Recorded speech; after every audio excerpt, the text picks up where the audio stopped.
Hello, welcome back. So the topic of the video lecture is anti-defection law, right? So as usual, firstly you need to read this entire article, right? Then I will describe you the article in detail. Now I am assuming that you have read that. Now what is anti-defection law, right? ये क्या चीज़ है? Firstly, we need to understand what is called defection, right? What is called defection? So firstly तो हम ये find out करेंगे that what is called defection और defector कौन है? Who is the defector? ठीक है? Who is the person defector? So defection क्या है पहले ये देखते हैं, right? It is about MPs and MLAs, right? So firstly we need to understand this situation, right? We will talk over this situation number 1. We'll call it situation number 2 and we'll call it situation number 2 and we'll call it situation number 1. So number 1, सबसे पहले situation देखते हैं. Try to understand this, right? It's a basic. ये एक हमारे पास एक मैं आपको बता रहा हूँ कि कैसे एक्चुअली डिफेक्शन होता है ना, हाउ इट हैपन एंड उससे फिर उसको ओवरकम करने के लिए हमारे पास क्या प्रोविजंस है, यानी कि इंडियन कॉन्स्टिट्यूशन में किस टाइप के प्रोविजंस है. So firstly pay attention over this situation. देखो हम सबको पता है कि 51% सीट्स इन केस किसी पार्टी के पास है तो उसका गवर्नमेंट बन जाता है, राइट? 51% वोटर्स या 51% सीट्स की ज़रूरत होती है, राइट? ये मेजोरिटी है. सो हम एक सिचुएशन कंसिडर करते हैं जहाँ पर पार्टी P1 के पास P1 has 51 seats, right? Suppose that total 100 seats हैं और उसमें से P1 के पास 51 मेंबर्स हैं और P2 के पास 49. सो मेजोरिटी किसकी है? P1 की. Now suppose a situation where यहाँ से क्या होता है, P1 पार्टी के 2 मेंबर्स या आइदर MP और MLA 2 मेंबर यहाँ से निकल के P2 में मर्ज हो जाते हैं, P2 में ऐड हो रहे हैं. तो now the majority is with P2. इस सिचुएशन में क्या होगा, पहले P1 के पास मेजोरिटी थी 51% का, सो P1 रूलिंग पार्टी था. नाउ P2 के पास मेजोरिटी है 51% की, सो P2 is now ruling party, right?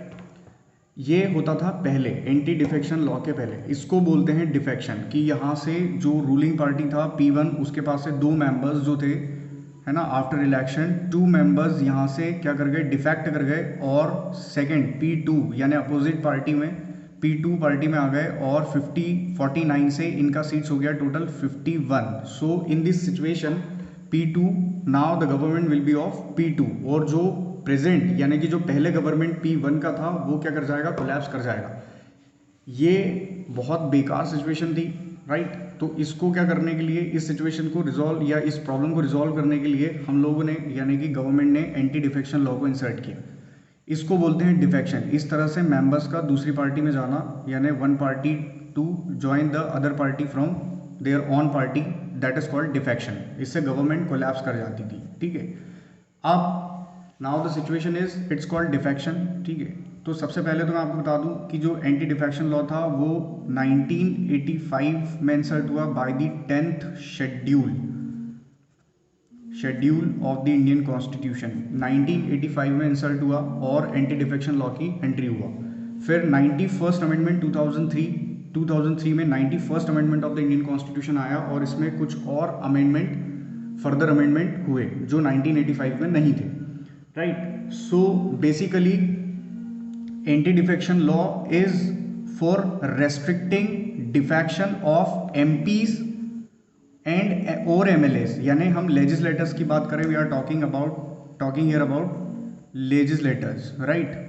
जिनको हम वोट देते हैं, to whom the public vote. Now the MPs and MLAs for restricting defection of MPs और MLAs from one party to other to ensure the stability of the government.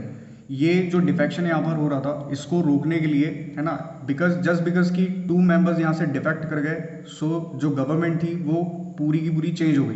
पहले P1 का government था, now the government is of P2, है ना? ये एक तरीके से अनस्टेबल सिचुएशन होती थी, right, in case of lower majority. Now इस सिचुएशन को रोकने के लिए एंटी डिफेक्शन लॉ आ गया, ठीक है। तो ये एमपी और एमएलए का डिफेक्शन रोकता था from one party to other, right, to ensure the stability of the government.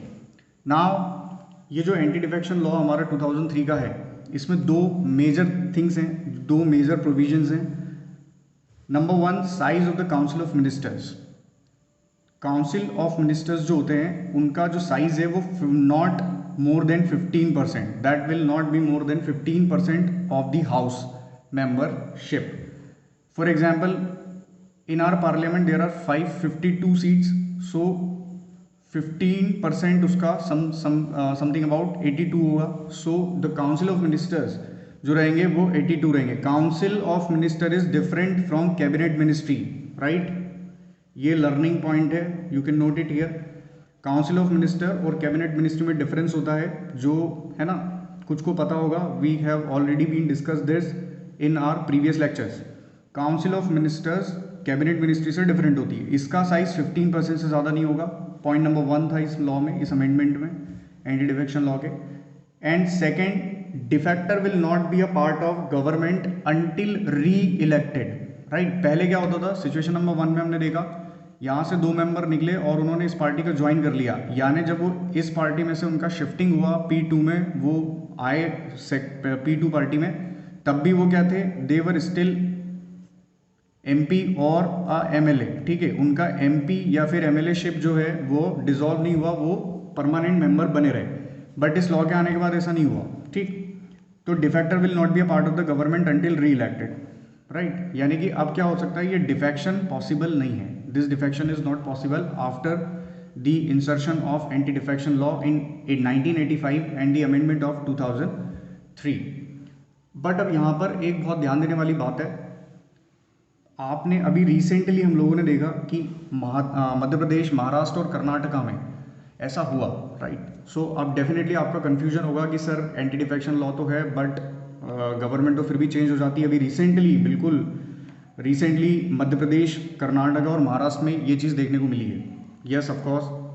सो पहले तो मैं आपको ये बता दूं कि ये जो न्यूज़ फीड्स हैं, ठीक है, जो आप लोग न्यूज़पेपर या फिर इलेक्ट्रॉनिक मीडिया या फिर कोई और मीडिया या कोई और मीडियम के थ्रू आप जो भी न्यूज़ आपको मिलती हैं अबाउट दी गवर्नमेंट कि भाई 4 मेंबर्स या MLAs ने रिज़ाइन दूसरी पार्टी ज्वाइन कर ली, ऐसा कर लिया, वैसा कर लिया। सो न्यूज़ फीड में लीगल इन्फॉर्मेशन कम होती है, राइट। वो लीगली इतना करेक्ट नहीं होता है, ठीक है। लीगली करेक्ट ज़रूरी नहीं है कि न्यूज़ फीड्स लीगली करेक्ट हो, राइट। सो हमें ये देखना ज़रूरी है कि लीगली क्या करेक्ट है, एक्चुअली होता क्या है। न्यूज़ फीड में चीज़ें डिफरेंट बताई जाती हैं, बट लीगली या टेक्निकली हम देखें तो जो डिफेक्शन है या जो गवर्नमेंट है वो किस टाइप से बनती है वो देखते हैं, है ना, जो कि अभी रिसेंटली मध्य प्रदेश, कर्नाटका और महाराष्ट्र में हुआ। सो यहाँ पर हम सिचुएशन नंबर 2 की मैंने पहले ही बात करी थी, वो देखेंगे जो अभी रिसेंटली हुआ है।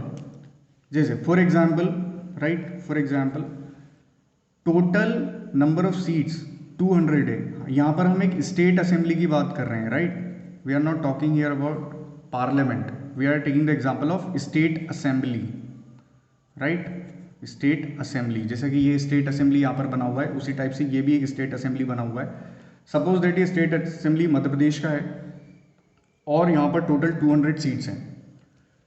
अब क्या हुआ, P1 जो पार्टी थी उसके पास 110 MLAs थे, यानी 110 सीट्स उन्होंने वन किया था इलेक्शन में। उसके बाद क्या हुआ, आफ्टर दैट 22 मेंबर ने क्या कर दिया, एक्चुअली ये रिजाइन करते हैं, ध्यान दीजिएगा यहाँ पर, ठीक है। दे रिजाइन, ठीक है, दे रिजाइंड दी MLA शिप, ठीक है। वो MLA का जो पोस्ट है उस पे से रिजाइन किया, ठीक है। अब 110 में से 22 माइनस करोगे, ऑब्वियसली बात है 88 सीट्स बचेंगी, यानी P1 के पास कितनी सीट्स बची, 88। P2 के पास पहले 90 सीट्स थी बट उसमें कोई चेंज नहीं हुआ, कोई ना आया ना गया। यहाँ पर कोई आएगा नहीं, what I am saying, news, right, news feed की बात नहीं कर रहा हूँ मैं। लीगल या टेक्निकली क्या होता है कि इस पार्टी में इस पार्टी से शफल नहीं हुआ, बट क्या हुआ, इसके 90 ही रहे, बट इनकी जो मेंबर्स थे वो 110 से कितने हो गए, 88 हो गए, बट इनके स्टिल 90 हैं। अब आप देखो यहाँ पर इक्वेशन नंबर 1 में टोटल 200 थे, -22 इन्होंने क्या करा है, रिजाइन करा है। I am repeating this point again and again, resign करते हैं एमपीज और एमएलएज इन एक्चुअल, राइट। सो उन्होंने रिजाइन कर दिया। नाउ रिजाइन कर दिया तो क्या हुआ, 200 में से टोटल सीट्स कितनी बची है आपकी, 178। यानी इसमें आप अगर मेजोरिटी निकालोगे 51%, सो वो आ जाएगी 89। यानी टोटल सीट्स ही अब कितनी बची हैं, 178, बिकॉज 22 एमएलएज ने तो रिजाइन कर दिया। यानी कि अब वो सीट्स क्या हो गई हैं, 22 वेकेंट हो गई हैं, ठीक है। नाउ दो seats are vacant, so total majority है वो 89 पे आ जाएगी। अब आप जब ये इक्वेशन देखोगे तो यहाँ पर you will come to know the majority is with party number 2, यानी P2 के पास मेजोरिटी है, राइट। सो 178 में से मेजोरिटी निकलेगी, सो 51% हो रहा है 90। This is with party number 2 P2, so the government will be of P2। अब बात आ रही कि इन वेकेंट्स का क्या होगा, राइट। तो न्यूज़ फीड में जो आप सुनते हो वो आपको मिलता है कि भाई उन्होंने बीजेपी ज्वाइन कर ली कांग्रेस से निकल के, या कांग्रेस ज्वाइन कर ली बीजेपी से निकल के, बट ऐसा नहीं होता है, वो तो बात की बात है। बट लीगली जो करेक्ट है वो ये है कि ये रिजाइन करते हैं, फिर इनका सीट जो है वो वेकेंट हो जाता है अंटिल री इलेक्शन और until mid term election, right.